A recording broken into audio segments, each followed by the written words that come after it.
खबर सीमांचल के सभी साथियों का बहुत बहुत स्वागत है। बिहार में अमूमन शांत रहने वाली टीचिंग कम्युनिटी आज के दिन में बेहद गुस्से में है और परेशान है। पिछले कई सालों से ये लोग अपने हक के लिए संघर्ष कर रहे हैं और राज्य सरकार की पॉलिसी ऐसी आ रही है, फरमान ऐसे सुनाए जा रहे हैं कि ये लोग दिन ब दिन परेशान होते जा रहे हैं और इस चक्कर में किसी की तबीयत खराब हो रही है, किसी के बाल पक रहे हैं तो कोई डायबिटीज के शिकार हो रहे हैं। सरकार ऐसी पॉलिसी लेके आ रही है, लेकिन अब की बार इन लोगों ने ठान लिया है, पटना में डेरा डाल दिया है। अब ये लोग सरकार से दो हाथ के मूड में है। आखिर हम जानते हैं इन लोग की समस्या क्या है, इन लोग के मुद्दे क्या हैं। हमारे साथ कुछ शिक्षक साथी हैं जो शिक्षकों के मुद्दे पर हमेशा संघर्ष करते हैं। आज इन लोगों से जानेंगे इनके मुद्दे क्या हैं। आप हमारे साथ जुड़े रहिए, बने रहिए और इनके मुद्दों के साथ अपने आप को भी जोड़िए ताकि इन लोगों को न्याय मिले और समाज में शिक्षा की ज्योति जलाते हैं। हमारे साथ अरुण जी हैं जो शिक्षकों के मुद्दे को लेकर के हमेशा संघर्ष करते हैं, आंदोलन करते हैं, काफ़ी एक्टिव रहते हैं। बताइए सर, क्या मुद्दा है आप लोगों का? एकदम नीतीश कुमार से दो हाथ के मूड में। देखिए, सरकार से दो हाथ के मूड में हम लोग नहीं हैं। हम शिक्षक हैं और शिक्षक राष्ट्र निर्माता कहलाता है। सरकार से हमारी यही मांग है कि आप हमें आज 15-20 साल की लड़ाई के बाद हमें राज्यकर्मी का दर्जा आप देने के लिए जा रहे हैं। मैं उनका बहुत स्वागत करता हूं, लेकिन आप ऐसे शर्त हमारे साथ लाद दिए हैं जो बहुत ही मुश्किल और नामुमकिन जैसा दिखता है। क्या क्या शर्त है, कुछ गिनाइए, बताइए। जैसे कि इससे पहले न्यावली आई थी कि विशिष्ट शिक्षक न्यावली आई थी, उसमें ये स्पष्ट था कि आप परीक्षा दीजिए और परीक्षा में उत्तीर्ण होने वाले सभी शिक्षक को मार्क्स के आधार पर आपका जिला आवंटित किया जाएगा। आपके जिले में शहरी क्षेत्र में आपका पोस्टिंग की जाएगी। हम लोग ने काफ़ी उत्साह के साथ परीक्षा दिया और बेहतर अंक लाया भी और विभाग का जो नॉर्म्स था उसको पूरा करते हुए हमें प्रमाण पत्र भी मिला जिसमें मेरा जिला अलॉटेड है। लेकिन वर्तमान जो अभी ACS महोदय हैं उनके द्वारा एक ऐसी संकल्प लेके आया गया है जिसमें इस प्रकार का प्रावधान लाया गया है कि आपके गृह अनुमंडल को छोड़ के अन्य 10 अनुमंडल का विकल्प चयन करना है और उस 10 अनुमंडल में आपका चयन कहीं भी हो सकता है। ये तो मानसिक परेशानी करने वाली बात है। क्या वजह? ट्रांसफ़र तो हर एक सरकारी जॉब में होते ही रहते हैं। हमारा ट्रांसफ़र ये नहीं है। सबसे पहले आप विशिष्ट शिक्षक के रूप में हमको प्रमोशन आप दीजिए। हम परीक्षा दिए राजकर्मी के लिए, हम ट्रांसफर के लिए तो परीक्षा दिए नहीं। अच्छा। हम अपने ही विद्यालय में आप हमें राजकर्मी का दर्जा दीजिए। उसके बाद आप अगर ट्रांसफर करना चाहते हैं तो जिस प्रखंड दीजिए, हाँ प्रमोशन दीजिए और जिस प्रखंड में हम हैं उस प्रखंड से हटा के आप हमें अन्य प्रखंड में दीजिए ताकि हमारी मानसिक संतुलन बेहतर बनी रहे और हम मानव संसाधन का निर्माण कर सकें। ये बात है जी। चलिए, और आपका क्या मुद्दा है, बताइए। मेरा ओपिनियन ये है कि हम लोग से सक्षमता परीक्षा ली गई जिसमें हम लोग उत्तीर्ण होकर अच्छे अंक से अपने जिला अलॉट हुआ हम लोग को किशनगंज जिला। हाँ। जिसमें जो है एक ही गृह अनुमंडल है, एक ही अनुमंडल है, उसमें हम लोग को पोस्टिंग नहीं करा के किसी अन्य जिला में पोस्टिंग करा रही है। ये तो सरासर नाइंसाफी है। कैसे नाइंसाफी है ये तो बताइए, क्योंकि एक IAS ऑफिसर तो पूरे बिहार में घूमता है। आपने पहले परीक्षा लेने से पहले जो नॉर्म्स रखे थे कि आपको 3 जिला चॉइस करना है। 3 जिला में से आपके अंक के आधार पर आपको जिला अलॉट किया जाएगा, जिसमें हम किशनगंज जिला हमको अलॉट हुआ है, किशनगंज में ही हम पोस्टिंग कराई जाए। अच्छा, चलिए, ये मांग है आपकी। और आपके निगाह में और कौन से मुद्दे हैं जिसको लेकर के आपत्ति है आपको? मैं समीम अख्तर कोचाधामन प्रखंड से ही पदस्थापित हूँ। सर, कहना चाह रहा हूँ कि जो नोटिफिकेशन आया था हमारे लिए पदस्थापन के लिए जो जिलावार था, ठीक है, और वो नोटिफिकेशन जिसने हमें देखा कि अंक के आधार पर हमारा पदस्थापन करना है और उसमें हमने एग्ज़ाम भी दिया, पास भी किया, पदस्थापित भी हुआ और उसमें जो काउंसलिंग भी कराया उसमें भी हमारा जिला अलॉटेड है हमें। लेकिन अब उससे इतर हट के नया फरमान जारी हो गया कि 10 अनुमंडल दीजिए, उस पर भी गृह अनुमंडल नहीं होना चाहिए। अच्छा। आपका पदस्थापित अनुमंडल नहीं होना चाहिए। मतलब बिहार में तो कुछ ऐसे जिले हैं जिसका एक ही अनुमंडल है, जिनमें किशनगंज, शिवहर। बताना चाहूँगा कि ऐसे 8 जिले हैं जिसमें एक ही अनुमंडल है, तो ऐसे अनुमंडल के लोग क्या करें? तो जिला दरबदर की स्थिति उत्पन्न हो गई है। और दरबदर तो आज अब हम क्या हंसे, हम पर मतलब सारे लोग, सारे शिक्षकगण हंस रहे हैं कि अब करें, और ये हंसी कोई खुशी की हंसी नहीं, मतलब ऐसा हो गया कि अब जो है लोग परेशान हैं। मतलब हंसी खुशी की नहीं है, जी, 10 अनुमंडल पार अनु- जाना है, जिला बदर होना है, शिक्षकों के साथ आजकल ये हाल है। लेकिन बताया था कि महिलाओं के मामले में बड़ा नरमी है। हाँ, महिलाओं के मामले में तो सरकार की नरमी है। नरमी क्या है, ये जो अभी शिक्षा विभाग पिछले साल 2 साल से कर रही है कि फूट डालो राज करो। हाँ। कुछ शिक्षकों को पूरा सहूलियत दे दो, जो नजर आए कि हम सरकार के पीछे पीछे खड़े हैं, सरकार के हर फरमान को मानने के लिए तैयार हैं। अच्छा। कुछ शिक्षकों को विशेष तौर पर परेशान किया जा रहा है। अच्छा। उसमें से खास करके अभी जो मामला है वो विशिष्ट परीक्षा पास विशिष्ट शिक्षक जो बने हैं हमारे कुछ शिक्षक, उसमें लगभग 1,87,000 शिक्षक हैं। उसमें महिलाओं की संख्या 50% के आसपास है। 50% जो शिक्षक हैं वो पुरुष शिक्षक हैं। पुरुष शिक्षक के लिए 10 अनुमंडल की बाध्यता रखी गई है। उसमें एक बात बोला गया कि गृह अनुमंडल छोड़ के, तो ऐसे 8 जिला जो अभी भी चर्चा हुई कि बिहार में है जहाँ पे एक ही अनुमंडल है, वैसे में गृह अनुमंडल छोड़ना मतलब जिला छोड़ना। तो जिला छोड़ना, कहीं आप महिला शिक्षिकाओं के लिए 10 पंचायत का विकल्प दे रहे हैं और पुराने शिक्षकों का, जिनको कि आप पुराना वेतनमान दिए हुए हैं, वेतनमान के हिसाब से वो भी वही काम कर रहे हैं विद्यालय में जो हम लोग कर रहे हैं। हमारा काम उनका काम एक ही है, लेकिन सैलरी अलग अलग है। उनको घर के 10 कदम पे उनका स्कूल है, आप रहने दे रहे हैं। पिछले साल जो बीपीएससी से बहाली हुई है शिक्षकों की, उसमें लगभग 2 लाख शिक्षक बहाल हुए हैं। उनको भी आप ऐच्छिक स्थानांतरण जैसी व्यवस्था दे रहे हैं। वो चाहे तो जाएं, नहीं चाहे तो नहीं जाएं। लेकिन सारा जो गुस्सा है, सारा जो परेशानी है, वो आप पुरुष विशिष्ट शिक्षकों पे डाल रहे हैं, जो विशिष्ट शिक्षक बन गए हैं, जिन्होंने एग्जाम दिया है सरकार की बातों को मान के। क्योंकि नियोजित शिक्षकों की संख्या 4 लाख है। 4 लाख में लगभग 2.25 लाख शिक्षक जो है वो पहला एग्जाम में नहीं बैठे, सरकार की बात को नहीं माने, लेकिन क्रांति करने के मूड में थे। लेकिन जिन्होंने सरकार की बात को माना, जिन्होंने लगा कि हमको प्रूफ करना है, क्योंकि सरकार हम लोग जब कोर्ट में गए थे तो कोर्ट का आदेश था कि आप शिक्षक हैं, आपको परीक्षा से नहीं डरना चाहिए। तो हमने अपने आप को प्रूफ किया। 1,87,000 शिक्षक परीक्षा में बैठ के लोगों के मन में जो ये भ्रम फैला हुआ था कि नियोजित शिक्षक को कुछ नहीं आता है, उन्होंने इस भ्रम को दूर किया। बीपीएससी से ऊपर लेवल का एग्जाम लिया गया विशिष्ट शिक्षक का। आप किसी भी क्वेश्चन को उलाट के देख सकते हैं, आप उस एग्जाम की पूरी प्रक्रिया को समझ सकते हैं। उस स्थिति में 1,87,000 शिक्षकों ने परीक्षा दिया, परीक्षा पास किया। उनको जो अलॉटेड डिस्ट्रिक्ट था, जो 3 ऑप्शन दिया गया था कि आप ऑप्शन के हिसाब से चूज कर लीजिए, पहला, दूसरा, तीसरा, आपके मेरिट के हिसाब से जिला अलॉट हो जाएगा। तो हम में से सारे शिक्षकों का, मैक्सिमम शिक्षकों का उन्होंने अपने हिसाब से अपने मेरिट में आके अपना जिला अलॉट करवाया। सरकार ने हमारे मार्कशीट पे अलॉटेड डिस्ट्रिक्ट का नाम लिखा है। उस हिसाब से हम मांग कर रहे हैं कि जो हमको अलॉटेड डिस्ट्रिक्ट दिए हैं, जिसमें हमारा काउंसलिंग हुआ है, उसमें मेरा पदस्थापन कर दीजिए।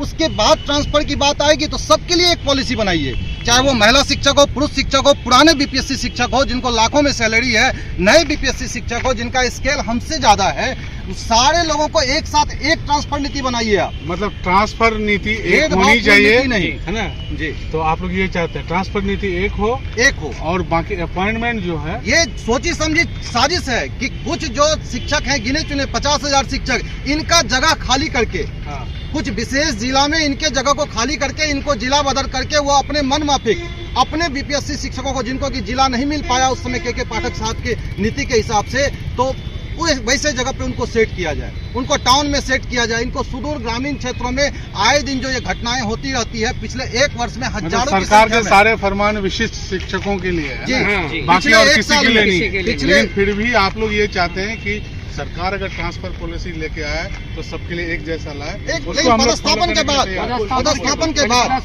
हमारे 1,87,000 शिक्षकों को पहले राज्यकर्मी का दर्जा दे। हम जहां हैं वहीं पे हमको राज्यकर्मी का दर्जा दीजिए। उसके बाद यदि आपको 4 लाख 6 लाख जितने भी शिक्षक हैं पूरे बिहार में, उसके लिए एक नियमावली के तहत आप ट्रांसफर नीति लाइए, तो समझ में आएगा। आपके नजर में सारे शिक्षक सेम हैं, लेकिन 50,000, 60,000 या 70,000 की संख्या में शिक्षकों को एक तरफ धकेल के आप दूसरे अनुमंडल की बात कर रहे हैं, जबकि ऑप्शन है आपके पास। आप यदि महिलाओं को 10 पंचायत दी है तो हमको 10%। लग रहा दिलचस्प है, 1 सालों से जमे हुए हैं तो उन्हें 10 अनुमंडल से बाहर भेजा जा रहा है, और कुछ ऐसे लोग हैं जो प्रोबेशन पीरियड में है, उसे ऐच्छिक स्थानांतरण की सुविधा दी जा रही है। तो शिक्षा विभाग बड़ा ही अलबेले किस्म के फरमान जारी करती है, लेकिन इस बार शिक्षकों ने ठान लिया है कि अब इसको चुनौती दी। आगे की रणनीति यही है कि हमने शिक्षा विभाग के सभी आला अधिकारी और पदाधिकारी, शिक्षा मंत्री को अल्टीमेटम दे चुका हूं कल, और 7 दिन का समय दे दिया है कि आप उस पॉलिसी में सुधार लाइए, अन्यथा की स्थिति में हम लोग माननीय न्यायालय का दरवाजा खटखटाएंगे और बड़े से बड़े सीनियर वकील को करके हम केस फाइल करेंगे। 7 दिन का समय दिया हो, अगर 7 दिन के अंदर में हमें न्याय नहीं मिला, हम शिक्षकों को हमारा मांग नहीं मांगा गया, तो हम लोग न्याय के शरण में जाने के लिए मजबूर हो जाएंगे। तो वो कौन कौन से मुद्दे हैं जिसको आप अगर कैटेगरीली बताना चाहें, जिनके आधार पर आप वहाँ चिट्ठी डालें? सबसे पहले तो ये है कि हमारा जो विशिष्ट शिक्षक नियमावली 2023 है उसमें सुधार चाहिए हमको। सुधार क्या क्या चाहिए? सुधार हमको ये चाहिए कि आपने हमारा जब परीक्षा लिया था तो हमको गिरिडीह जिला में आप अंक के आधार पे अपॉइंट करने की बात थी। सरकार अब उससे मुकर के हमको 10 अनुमंडल की बात कर रही है। अगला मुद्दा ये है कि आप हमें सबसे पहले हमारे जिस विद्यालय पर स्थापित हैं उस विद्यालय से अब हमें राजकर्मी का दर्जा दीजिए। उसके बाद अगर हमको ट्रांसफर करने की बारी आती है तो हम जिस प्रखंड में हैं उससे बाहर मेरा दूसरा प्रखंड में ट्रांसफर कर दीजिए, अपने ही जिला में। अनुमंडल के बाहर मत कीजिए। नहीं, अनुमंडल के बाहर हम क्यों जाएं? अच्छा। हम अनुमंडल के बाहर क्यों जाएं? और आप बताइए क्यों अनुमंडल के बाहर क्यों नहीं जाना चाहते हैं? देखिए, बिहार जिला के बाहर क्यों नहीं जाना चाहते? जिला के बाहर इसलिए नहीं जाना चाहते हैं कि हमारी जो न्यू एजुकेशन पॉलिसी है, नई शिक्षा नीति, उसमें स्पष्ट है और उसी के हिसाब से हम लोगों की बहाली भी हुई है शिक्षकों की स्थानीय स्तर पे। क्या स्थानीय भाषा में हमारा बच्चों के साथ अटैचमेंट होगा, बच्चे हमसे ज्यादा सीख पाएंगे, बच्चों को हम समझ पाएंगे, हमको हमारे बच्चे समझ पाएंगे, तो उससे शिक्षा में सुधार होगा, जो सरकार की भी नीति है। और हम शिक्षक भी इसीलिए हैं कि क्षेत्र में शिक्षा में सुधार हो। लेकिन सरकार की पॉलिसी अगर आ जाए या सरकार का फरमान आ जाए तो फिर तो आपको ड्यूटी मानने, इसको तो मानना पड़ेगा। देखिए, मानेंगे वो ठीक है कि सरकार बोल रही है कि मानिए, तो फिर सबके लिए एक समान नियम होना चाहिए ना। अच्छा। क्योंकि हम जिस देश में हैं वो वहाँ लोकतांत्रिक सरकार चलती है, यहाँ लोकतंत्र की बात होती है, यहाँ समानता की बात है, तो सब में समानता होना चाहिए ना, एक रूपता होनी चाहिए ना। महिला पुरुष शिक्षकों में आप विभेद कर रहे हैं, मतलब लिंग के आधार पे भेद हो रहा है, जेंडर विभेद, जिसको कि संविधान जो जिसके खिलाफ है, संविधान में साफ बोला गया कि आप लिंग के आधार पे भेदभाव नहीं कर सकते। ये नेशनल इशू है और शिक्षा विभाग जैसे विभाग के द्वारा ये चीज किया जा रहा है, पहली बात। दूसरी बात कि शिक्षक में अलग अलग कैटेगरी है। आप अभी 2 साल नहीं हुआ है बीपीएससी शिक्षकों की जो बहाली हुई है 2 लाख शिक्षकों की, उसका प्रोबेशन पीरियड चल रहा है, आप उसको ट्रांसफर दे रहे हैं, अभी उनकी नौकरी पक्की नहीं हुई है, आप मनचाहा ट्रांसफर दे रहे हैं, ऐच्छिक ट्रांसफर दे रहे हैं। और 17 साल 18 साल 20 साल से, या 2014 में बहाल भाई हमारे 10 साल से, 16 में बहाल भाई 8 साल से, 22 में बहाल टीचर हैं, सारे शिक्षकों का दर्द है। वो लगातार मांग कर रहे हैं कि हमारा ट्रांसफर हो, उनका ट्रांसफर नहीं हो रहा है। हाँ, पूरे के पूरे गाज विशिष्ट शिक्षकों पर। क्यों? क्योंकि वो बहुत सीधे थे, उन्होंने सरकार की बात आसानी से मान ली। आज पिछले 2 साल से हम शिक्षक सरकार के हर फरमान को मान रहे हैं, सरकार जैसे बोल रही है वैसे कर रहे हैं। और इसको करने में पिछले 1 साल के अंदर हजारों शिक्षक और समय मृत्यु को गले लगाए हैं। दुर्घटनाओं की बात आप लोगों से छिपी नहीं हुई, आप लोग यदि मीडिया में है तो ऐसा कोई दिन नहीं है, कोई सप्ताह नहीं है जो एक आध शिक्षक रोड में दुर्घटनाग्रस्त नहीं होते हैं। उनके साथ लोग सरकार से भी पंगा ले रहे हैं और सहयोगियों से भी पंगा ले रहे हैं, तो महिला टीचर तो आप लोगों को बख्शेंगे ही नहीं। जहाँ तक बात है कि महिलाओं टीचर का जो है, ऐसी बात नहीं है कि वो महिलाएं टीचर को भी बहुत ज्यादा आराम हो रहा है, क्योंकि उन महिलाओं शिक्षकों को भी गिरहे पंचायत तो मिल नहीं रहा है। अच्छा। और उसके ससुराल वाले पंचायत में भी मिल नहीं रहा है। उन्हें 10 पंचायत में दिया जा रहा है। मतलब शिक्षा विभाग इतना यूनिक काम कर रही है कि ससुराल और मायके दोनों को भी तलाश कर रही है, बिहार पुलिस की तर्ज पर, है ना? क्या कहना चाहेंगे इस पर आप? देखिए, सरकार की ये नीति है कि दूर से लगता है लोगों को कि बहुत ज्यादा सुविधा देने के लिए जा रहे हैं। महिला को हम बहुत ज्यादा सुविधा दे रहे हैं, यानी हम महिला और पुरुष शिक्षक शिक्षिकाओं में सरकार लड़ाना चाहती है। अच्छा। अगर सरकार को उतना ही हमदर्दी है तो वो महिला शिक्षिका को अपने गृह पंचायत में, मायके वाला पंचायत में या ससुराल वाला पंचायत में क्यों नहीं दे रही है, ताकि वो अपने बाल बच्चे को भी देख सके, अपने सास ससुर का भी सेवा कर सके। अगर कोई महिला गर्भवती है तो वो भी आराम कर सके, उनको आराम मिल सके, उनको सेवा मिल सके। लेकिन ऐसा अमूमन देखा गया है कि बिहार के शिक्षा विभाग से जो भी जुड़ा वो सुधर करके गया, लेकिन शिक्षा विभाग को सुधार नहीं। ऐसा पहली बार हुआ है कि अब आप लोग आजीज हो चुके हैं। आजीज हो गए। तो ये कहाँ कमी रही आप लोगों की? कमी शुरू से हम लोग सरकार की बातों को मानते हुए चल रहे थे। अच्छा। जो डिमांड कर रही थी वो नॉर्म्स रख दो, फुलफिल कर रहे थे। अच्छा। लेकिन अब हम लोग राजकर्मी बन गए हैं। राजकर्मी बन गए तब लड़ सकते हैं, कोर्ट हमारे लिए है। अगर हम लोग की बात अभी नहीं मान रही है तो कोर्ट में केस दायर करेंगे। मतलब कोर्ट में जाना एकदम तय कर रखे हैं आप? जी, तय है। और महिलाओं के लिए एक बात था कि अगर 10 पंचायत दे रहे हैं, अगर महिलाएं के लिए इतनी ही ज्यादा सुविधा है तो 10 उसी पंचायत में 10 स्कूल का ऑप्शन दे दिया जाए। अच्छा, ये बात है जी। चलिए, तो हम लोग प्रोग्राम के लास्ट में आ चुके हैं और अंत में क्या कहना चाह रहे हैं आप? अंत में एक चीज कहेंगे बिहार सरकार शिक्षा विभाग से कि शिक्षकों के दर्द को भी समझना उन्हीं का काम है। शिक्षक उनके हर आदेश को मान रहे हैं, हर आदेश को मान के अक्षरशः पालन करते हुए स्कूल की स्थिति, दिशा, दशा सब में परिवर्तन ला रहे हैं। ये बात अलग है कि आज आप बता रहे हैं कि हर स्कूल में हम स्कूल की आवश्यकता के अनुरूप सारी व्यवस्थाएं कर रहे हैं, लेकिन पिछले 25 साल 30 साल से स्कूलें किस प्रकार से चली है ये जग जाहिर है। प्राइमरी स्कूल जहां 5+1 टीचर होना चाहिए, 1 टीचर 2 टीचर के भरोसे प्राइमरी स्कूल चला गया है। तो आप वहां शिक्षण नहीं, आप पहरेदारी के लिए 1 या 2 लोगों को बैठा के रखे थे। तो ऐसी स्थिति में समस्याएं आएंगी। सरकार को समझना चाहिए यदि शिक्षा व्यवस्था में कहीं ना कहीं कोई परेशानी हुई है तो उसके पीछे सरकार की शुरू की पॉलिसी, जहाँ की जो एजुकेशन पॉलिसी का नियम था कि शिक्षक और स्टूडेंट का रेशियो सही होना चाहिए, वो नहीं रहा। अभी स्थिति सुधर रही है, हम ये बात मानेंगे कि पूरे देश के अंदर बिहार में सबसे अच्छा रेशियो बना है, लेकिन अभी बना है, अभी बना है। आना चाह रहे थे कि के पाठक के आने का भारी विरोध हुआ, जी जी, लेकिन उनके जाने का भी भारी विरोध हुआ। ऐसा इत्तेफाक है? इत्तेफाक नहीं सर, इसको समझा जाए कि आप सारी सुविधाओं को देंगे तो हम वो रिजल्ट आपको देंगे जो चाहिए, जो समाज को चाहिए, जो विभाग को चाहिए। लेकिन अभी तक शिक्षा विभाग जो था वो सुविधाओं का रोना रो रहा था। ये पिछले 1 साल या 1.5 साल में ये परिवर्तन आया है कि विभाग में सुविधाओं को दिया गया है, लेकिन सुविधा देने के बावजूद समस्या ये है कि आप शिक्षक को मानसिक रूप से प्रताड़ित कर रहे हैं। जब आप मानसिक रूप से प्रताड़न करेंगे किसी भी कर्मचारी को और उससे चाहेंगे कि हम 100% ले लें, तो ये संभव नहीं है। आप सबसे पहले हमारी मानसिक रूप से जो हमारे प्रताड़न कर रहे हैं, हाँ, उसको खत्म कीजिए। हमारे मानसिक प्रताड़न को, हमको मानसिक प्रताड़न देना बंद कीजिए, उसके बाद देखिए कि रिजल्ट कितना अच्छा आता है। शिक्षा विभाग में टेरर फैला हुआ है अधिकारियों का, पटना वालों का। जी जी जी। लेकिन हम ये जानना चाहेंगे के पाठक के काल में जो बदलाव हुआ वो कितना फायदेमंद आप लोग के वो है। देखिए, लोग कहते हैं कि आप लोगों की आखिरत संवर गई। देखिए, के पाठक जी जो काम करके गए वो बहुत ही सुलझे हुए इंसान थे। भले दूर से उनके नाम के बारे में लोग गलत प्रचार कर रहे थे, लेकिन वो विद्यालय के बारे में हर बारीकी चीज जानते थे। शिक्षकों को जो सुविधा चाहिए था, विद्यालय में जो सुविधा चाहिए था, शिक्षक की उपस्थिति को लेके, छात्र को उपस्थिति को लेके, वो एक एक बारीकी चीज को देखे। विद्यालय में इंफ्रास्ट्रक्चर की क्या जरूरत है, वर्ग कक्ष कितना होना चाहिए, साफ सफाई का क्या मापदंड होना चाहिए, ये सब लेके वो जमीनी रूप से काम किए और के पाठक जी का कार्यकाल बहुत बेहतर रहा।